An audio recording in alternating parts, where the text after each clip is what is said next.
जय श्री राधे, हर हर महादेव। दोस्तों, आज हम आपको हरितालिका व्रत की कथा सुनाने जा रहे हैं। हरितालिका तीज व्रत भाद्रपद मास से शुक्ल पक्ष की तृतीया तिथि को किया जाता है। पौराणिक कथा के अनुसार एक बार भगवान शिव ने माता पार्वती को उनके पूर्व जन्म की याद दिलाने के लिए इस व्रत के महात्म्य की कथा कही थी। माता पार्वती भगवान शिव को अपने पति के रूप में पाना चाहती थी। इसके लिए उन्होंने पर्वतराज हिमालय पर स्थित गंगा के तट पर बाल अवस्था में 12 वर्ष तक घोर और तप किया था। माघ माह की शीतलता में उन्होंने निरंतर जल में प्रवेश करके घोर तप किया था। वैशाख की जला देने वाली गर्मी में शरीर को तपाया। सावन की भारी वर्षा में खुले आसमान के नीचे बिना अन्न जल ग्रहण किए उन्होंने अपना समय व्यतीत किया। उनके पिता इस तपस्या को देखकर बड़े दुखी होते थे। दिन पे दिन उनकी तपस्या को देखकर नारद जी तुम्हारे घर पधारे।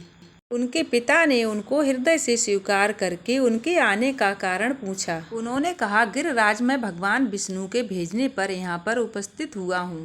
आपकी कन्या ने कठोर तप किया है, उनसे प्रसन्न होकर आपकी पुत्री से विवाह करना चाहते हैं। संघर्ष में आपकी राय जानना चाहता हूँ। नारद जी की बात सुनकर गिरिराज गदगद हो उठे। उनसे प्रसन्न होकर बोले, श्रीमान, स्वयं विष्णु मेरी कन्या से विवाह करना चाहते हैं तो इसमें भला मुझे क्या आपत्ति होगी।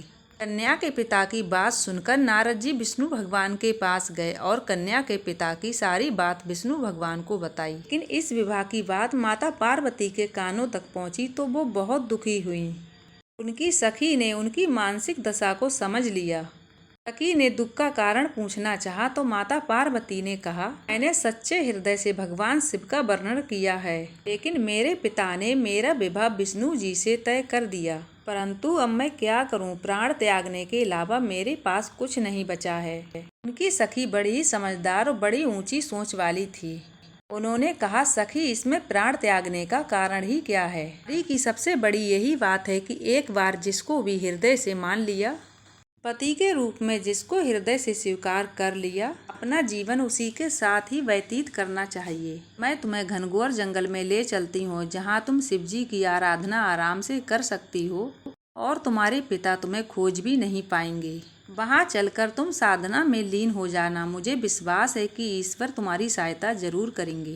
माता पार्वती ने बिल्कुल वैसा ही किया। उनके पिता उनको घर पर न पाकर बड़े चिंतित और दुखी हुए। वे सोचने लगे कि मैंने अपनी पुत्री का विवाह करने का वचन भगवान विष्णु को दे दिया और वे घर पर बारात लेकर आ गए तो बड़ा अपमान होगा। मैं तो कहीं मुंह दिखाने के योग्य भी नहीं रहूंगा। ये सब सोचकर गिरिराज ने माता पार्वती की जोर शोर से खोज शुरू करवा दी। इधर खोज होती रही, उधर माता पार्वती अपनी सखी के साथ गंगा के तट पर भगवान भोलेनाथ की आराधना में लीन रहीं। उस दिन भाद्रपद मास के शुक्ल पक्ष तृतीया थी। उन्होंने रेत की शिवलिंग का निर्माण करके व्रत किया था।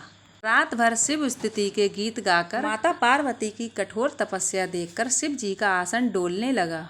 भोलेनाथ की समाधि टूट गई और भोलेनाथ माता पार्वती के सामने प्रकट होकर माता पार्वती से वर मांगने के लिए कहा। तब माता पार्वती शिव जी को अपने समक्ष पाकर बोली, मैं हृदय से आपको अपना पति मान चुकी हूँ। यदि आप मेरे तप प्रतिज्ञा से प्रसन्न होकर यहाँ पर पधारे हैं तो आप मुझे अपनी अर्धांगिनी के रूप में स्वीकार कर लीजिए। अब भोलेनाथ तथास्तु कहकर अपने कैलाश पर्वत पर लौट गए।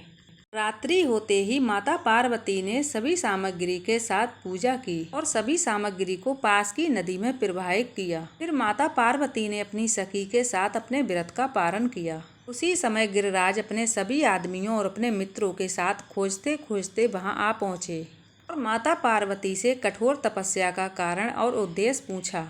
उस समय माता पार्वती की दशा को देखकर गिरिराज अत्यंत दुखी हुए और पीड़ा के कारण उनकी आंखों में आंसू आ गए। अपने पिता के आंसू पोंछते हुए माता पार्वती ने कहा, पिताजी, मैंने अपना अधिकांश समय घोर तपस्या के साथ बिताया है।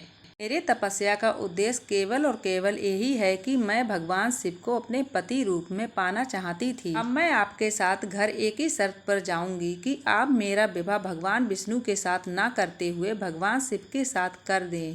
फिर राजमाता पार्वती की बात मान गए और उनको घर वापस ले गए। इसी समय के पश्चात उन दोनों को गिरिराज ने बड़ी खुशी खुशी विवाह सूत्र में बांध दिया। इसका महत्व ये है कि मैं कुंवारी लड़कियों को व्रत करने से उनके मन वांछित वर देता हूँ। इसीलिए सुहागिन महिलाओं को हरिताकला तीज का व्रत पूरी निष्ठा विश्वास के साथ करना चाहिए। दोस्तों, कैसी लगी हरिताकला तीज की व्रत कथा? अच्छी लगी हो तो वीडियो को लाइक करके चैनल को सब्सक्राइब जरूर कर दीजिएगा और कमेंट बॉक्स में हर हर महादेव लिखना मत भूलिएगा।